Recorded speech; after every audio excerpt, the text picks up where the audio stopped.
అండి ఈ సమ్మర్లో కచ్చా మ్యాంగో జ్యూస్ ఇలా చేసుకోండి. 2 మామిడికాయలు ముక్కలు కట్ చేసుకొని కుక్కర్లో వేసి 1 లీటర్ నీళ్ళు వేసి వీటిని మెత్తగా ఉడికించుకోవాలి. ఉడికినాక వీటిని మిక్సీ గిన్నెలో వేసుకొని దాన్ని పట్టుకోవాలి మెత్తగా పేస్ట్ లాగా.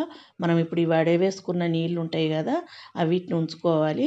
ఇప్పుడు కొన్ని వాటర్ వేసి అది మెత్తగా పేస్ట్ లాగా పట్టుకొని ఇప్పుడు స్టవ్ అంటు పెట్టి గిన్నె పెట్టుకొని ఇప్పుడు మనం ముక్కలు ఉడకబెట్టుకున్న వాటర్ని అవే తీసుకోవాలి.